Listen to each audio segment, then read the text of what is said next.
Hello everyone and welcome back to the channel. Today we are checking out the brand new BOXER radio transmitter remote controller by Radiomaster. So let's go ahead and take a look. Comes with its own case, Velcro strap, gimbal protector, and here is the remote controller. There you go.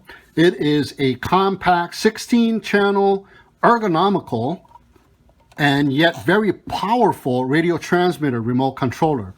It has full-size V4 Hall sensor gimbals, EdgeTX 2.8.0 pre-installed. It is available in the ELRS version, the 4-in-1 multi-protocol version, and the CC2500 multi-protocol RF module versions. So the ELRS version is what I have here today. Now this radio comes with ELRS 3.0.1 firmware pre-installed. It has the 1000 Hertz refresh rate. It has 1 watt of output power. That's 1000 milliwatts of output power. 30 dBm maximum RF output for the US version. 20 dBm maximum RF output for the EU version. Now the 4-in-1 and the CC2500 version has the 20 dBm maximum RF output. It'll measure in at 235 millimeters by 178 millimeters, and the thickness is 77 millimeters. So here it is next to the TX16S MKII. As you can see, it is a lot smaller. Although it is slightly less wider, it is hardly noticeable, but it is a lot shorter, and the thickness is basically about the same thickness as the TX16S radios. Now it will come with the same full-size V4 Hall sensor gimbals that comes on the MK2s, and it is also available to order with the CNC AG01 Hall sensor gimbals as well. Now it feels really nice in the hands. It is not too big and it is not too small, but just right. Now here it is next to the TX12,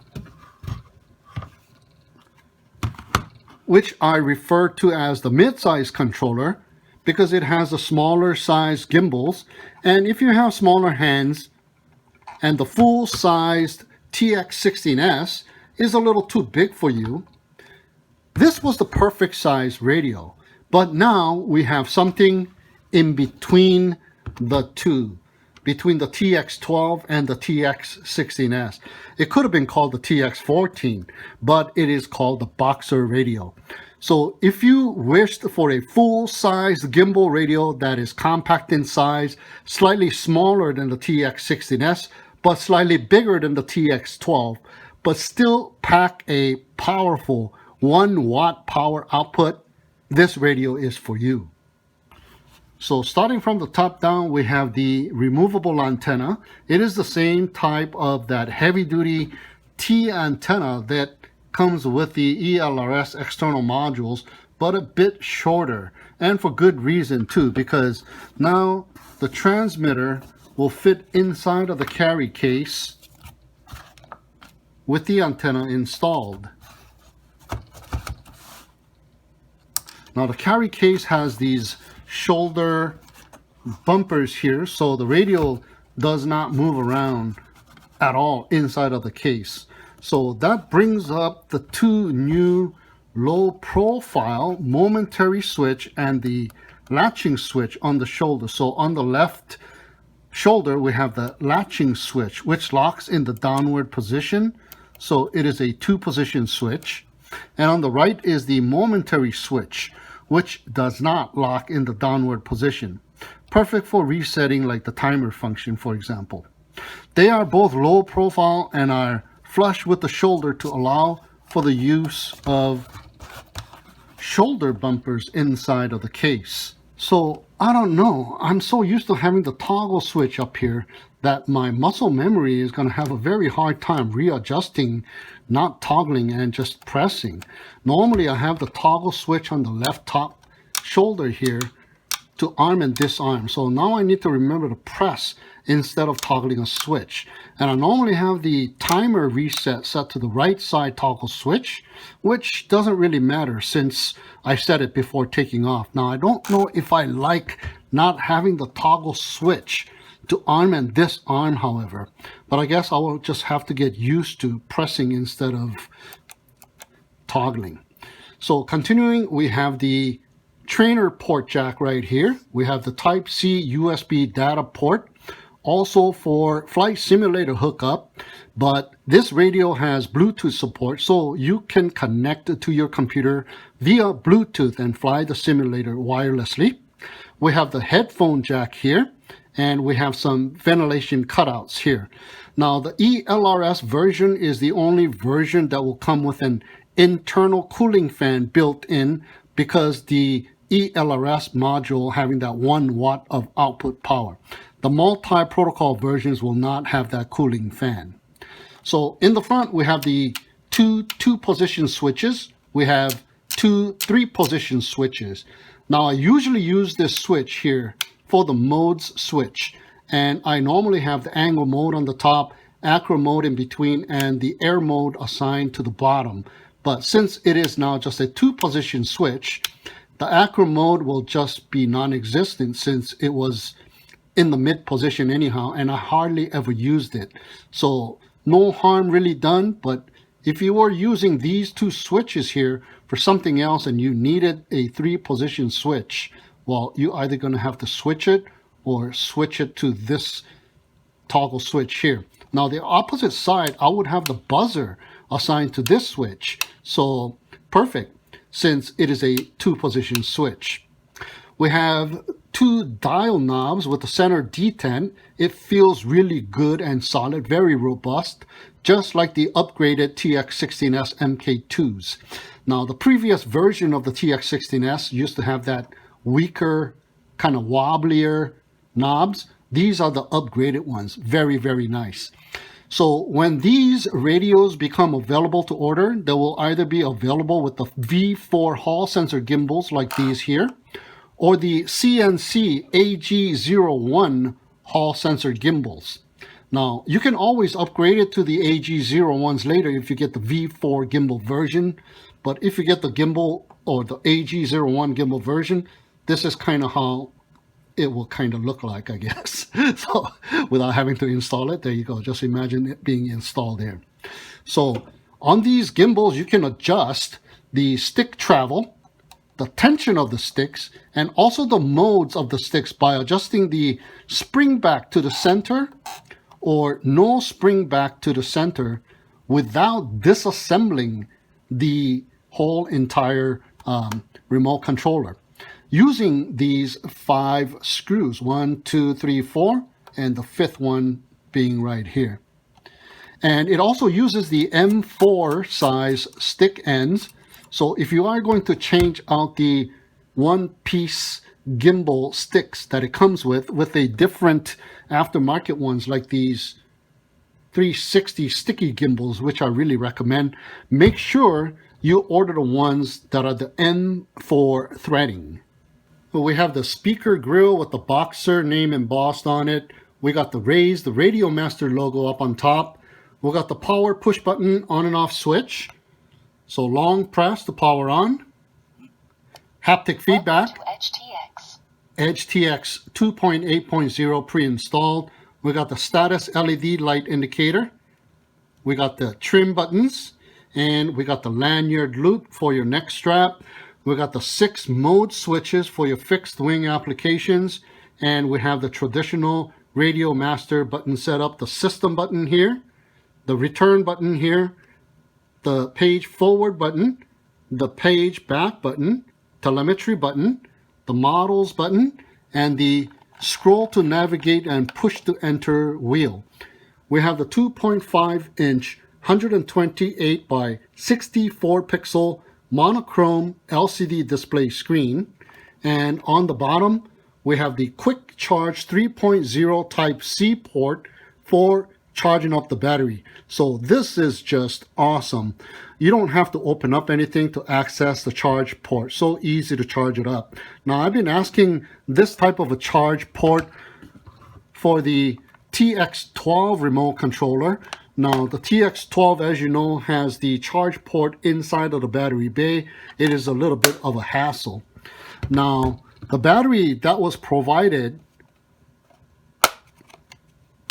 does not come with the remote controller and was only provided for review purposes and is available to purchase separately. So this battery does not come with the purchase of this remote controller.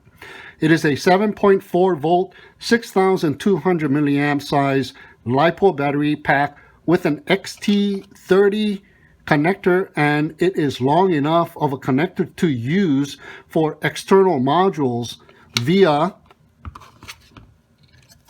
these two external cable slots on the battery bay cover.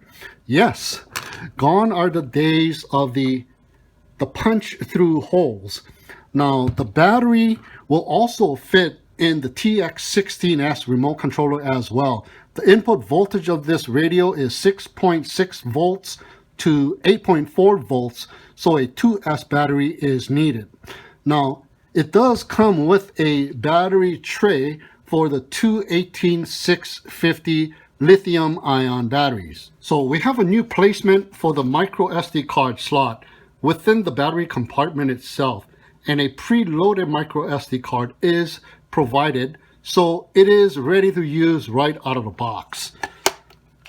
So put the battery back in here, and let's put the battery cover back on, just like that. We have more ventilation cutouts, and we have the standard JR module bay to fit the JR, the FR-SKY, the ELRS, and the Crossfire external modules, and also the 4-in-1 multi-protocol module if you have the ELRS version like I have here and want to fly quadcopters with other protocols. So here I have the Ranger external ELRS module, and that is how that's going to look like. So if you were to have the 4-in-1 version radio, you will need one of these, or you will need the Ranger Micro to fly ELRS quadcopters. Okay, a little hard to take out. Now here's the Crossfire Micro external module, and that's how that's going to look like. There we go. And the JR 4-in-1 external multi-protocol module, so you can fly quadcopters with other protocols like FR-SKY, Fly-SKY, and so forth. All right, so let's go ahead and put the placeholder cover on there. Now, here is an industry first fabric carry handle. Yeah, it's got the embroidered Radiomaster logo. Nice. It feels good, and it is nicely made too. It has two positions with extra holes with metal grommets. It feels like they'll last for quite a while too. But one thing though, when it's lying down flat, so there's no way to grab the radio like really quick. Like if you have hard handles here, you can slide your hand right underneath when you go to grab it when it's laying down. I'm gonna kind of miss that because we don't have the hard handle and we have the soft handles. But it does have that little groove for your index finger, so you can grab it that way, I guess. But what is important is that it allows the radio to lie flat inside of the carry case to minimize space. So here, I'm going to put it back inside the carry case like that. And here is the gimbal protector cover that they will also be providing with the purchase of this radio on the production models. Now, mine was sent to me separately due to timing issues, but here it is. You saw it earlier. It is made out of the soft but yet semi-hard half plastic, half silicone type material that is molded, and it will not only protect the gimbals but also all of the switches as well. So let's go ahead and put it on here, just like that. So really nice fit, and the Velcro strap will hold down the radio, so really nice. Even upside down, it will be right in there, and because of these shoulder bumpers, it'll hold the radio in place. Now the hand grips in the rear is now just one piece. What used to be two pieces, kind of like on the TX16S, there's a side palm piece and the finger grip piece. It is now just one piece, so it feels more natural of a grip. And it also has the index finger groove built in, so if you are a thumber, it is just right. And for the ring finger, if you are a pincher, and it feels really, really nice in the hands. Once again, this radio feels really, really good in the hands. So it is made out of the same type of material, that kind of rubber, half silicone type of material, like the gimbal protector. And it is pretty easy to remove. There's a little screwdriver, flathead screwdriver groove right over here. So you can put the screwdriver in here, pop it open, and there's going to be 2 or 3 more screws that is needed to take the back plate off the transmitter. I'm not going to do that. I'm just going to leave it the way it is because I have a sticker over here. But that is how you remove the rear cover from the front cover. So if you want to change out the gimbals, you will need to take these 2 hand grips off. The user interface is familiar. It is EdgeTX, which is a fork of OpenTX. So if you are familiar with OpenTX, this is exactly the same user interface. So here we have the main screen. You can page forward and choose the screen that you like. You can page backwards as well. Now, hitting the models button will show you all of the models, and you can select whichever model you want. There's 4 preset models, and if you page forward on a selected model, you can go into the model setups page. This is where you will set the external RF and the internal RF to whatever that you are using. So for example, on this one, I'm gonna set it to the crossfire since it's a ELRS radio, and I can go ahead and exit out of that. Now let's go through all of the pages. So here's the model setup page, flight modes page, inputs, mixes, outputs, curves, logical switches, special functions, telemetry, display, and back to the model selection page. Now if you long press the system button, you got the tools page, SD card, radio setup. This is where you would change your radio from ATR to whatever you want, like TAER. You got global functions, trainer, hardware, version, and back to the tools page. Now, we also have some games preloaded into the radio, LUA script type games.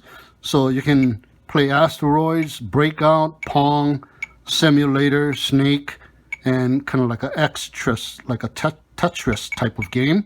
So let's try the simulator. LUA FPV simulator. Press enter to start. 3, 2, 1. So you can practice flying through the gates and it'll give you like points. Man, I suck. Oh, got one. Hey.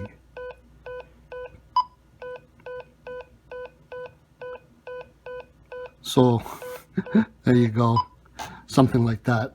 It's a pretty challenging little game since it's on a smaller screen. I can exit out of there and play Asteroids.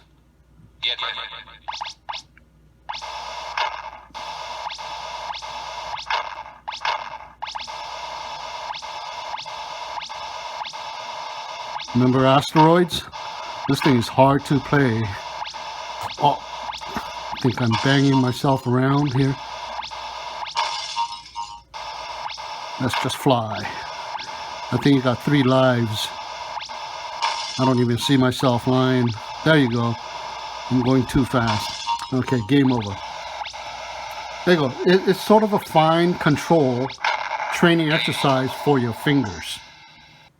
All right, so there's 4 preset models in the models page already set up. So if you want to use these, you can go ahead and use these. Now, the radio itself is set to AETR, as we have seen a little while ago. So these 4 preset models will also have the channel order AETR set to them. Now, if you have your quadcopters set to other configurations like TAER, you simply have to make a new model. But first, you need to set the radio to the configuration that you use. So the new models that you set will have the configurations that you want. So exit out. Let's go to the systems and page forward until you hit radio setup. Scroll down all the way to where you see RX channel order. It says AETR. Well, I'm going to go ahead and change mine to TAER. I just passed it. There you go. TAER. And exit out.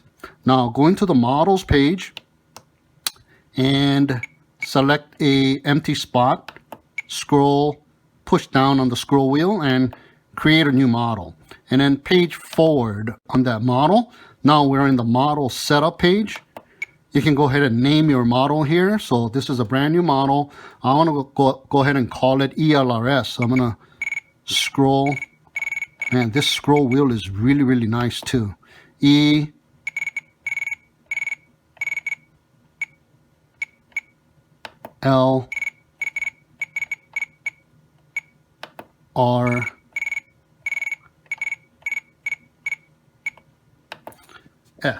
And then go ahead and exit, and then you can go ahead and go all the way down to where it says internal RF, and I'll be using internal RF. This is a ELRS radio, so I'm gonna switch over to where it says crossfire, because ELRS uses crossfire protocol. So I'm gonna go ahead and set that model to that, and then page forward to the inputs page. As you can see, it says TAER channel order. So empty channel number 5, auxiliary 1, and I'm going to use this as my arming switch. So I'm just going to go ahead and name it A, and then exit, go down to the source, hit enter, and I'm going to go ahead and now I've been thinking about using this as the arming switch, but it just doesn't work for me. So I'm going to go ahead and use it with this switch. So this used to be my buzzer switch, huh? So I'm going to change the buzzer to this one here and use this toggle switch for the arming switch. So once you move that switch, that will become the source switch now. So it is set. So I'm going to go ahead and exit out, and then exit one more time, brings me back to the inputs page. Now channel 6 was auxiliary 2, and I'm going to use that as the modes switch. So I'm going to go ahead and call it M, scroll down to the source, and I'm still going to use this switch here. So I'm going to just go ahead and toggle that switch, and that'll set it as the source. Exit out, and channel 7, which is auxiliary 3. So I'm going to set the buzzer to this one. So I'm going to go ahead and letter B, set it to letter B, and oops. Now this is going to be the buzzer now, so I'm going to go ahead and down press that and set that to the buzzer switch. Okay, so exit out, and I'm going to go ahead and just leave those 3 auxiliary input sources, and then page forward, go into the mixes, and all you need to do here is enter and then exit out. That'll set it to whatever you set it on the inputs page. So do that 3 times, and then page forward, page forward, page forward, page forward. If you want to put special functions like a timer, a reset switch for the timer, you can go ahead and do that. So I'm going to go ahead and, okay. I'm going to use this momentary switch, so I'm going to go ahead and press that. Okay. Let's see. Pressing it down will set it to reset, and then once I let go, then it will be reset. Okay, so exit, go over and change that to reset, timer 1, and put a check mark on it, and that is done. Page forward, telemetry, display, and we are back to model selection. Now let me go ahead and enter into the model selection. Since we put a timer reset, we're going to turn that to on. Start, I'll give it 3 minutes remaining. Timer 1 elapsed. And persistent, off, minute, countdown, silent. I'll put it to beeps. Okay. All right. And there's timer 2 if you want to set another timer too. So let me exit out of there. So I already set up a model. Now, all I got to do is go ahead and now bind it to a quadcopter. So as you can see here, there's a 3-minute timer counting down. So when I hit this momentary switch here, it'll set it back to 3 minutes and it'll count down again. So before I take off, or exactly when I take off, I'll just hit this momentary switch and it'll give me 3-minute timer. So binding a quadcopter, if you have the multi-protocol version of this radio, will depend on the receiver that you are using. It is usually down pressing the bind button on the receiver to put it into the binding mode while powering up that receiver. Setting up the radio in the internal RF to the correct protocol like FR-SKY D8 protocol or D16 protocol, and hitting the bind. Now when the receiver responds with a blinking light, you are bound, and you just need to power cycle that receiver, exit the binding mode on the radio, and you are ready to go.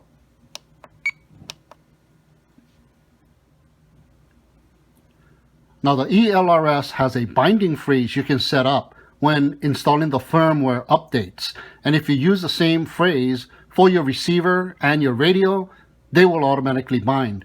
Now, if you don't want to do that and you want to do it the manual way, then power up the receiver 3 times quickly, and on the third power up, leave it powered up. The ELRS receiver will go into the binding mode, indicated by double blinking lights. Set up the radio by long pressing the systems button and selecting ELRS, let it load up, scroll to the bind and highlight it and enter, and the receiver will respond. Power cycle the receiver, exit out from the page, and you are ready to go there.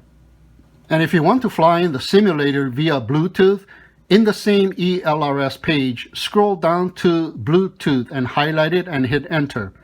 Go to the Bluetooth settings in your computer, search and add the ELRS device. Start up your flight simulator, set up the radio configuration if needed. Mine didn't even need to be configured and was ready to go. Now you can go ahead and practice on the simulator with your brand new radio transmitter.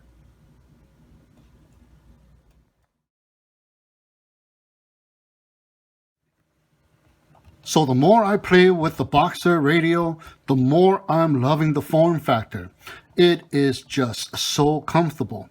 And since I have swapped out these 2 switches, it is working out for me. I think this will be my new daily radio controller. So if you want to check out the new BOXER radio transmitter remote controller for yourself, the link to the product is down below in the video description. So that'll do it then for this video. Thank you so much for tuning in and watching. Have a great day, and we'll see you again next time.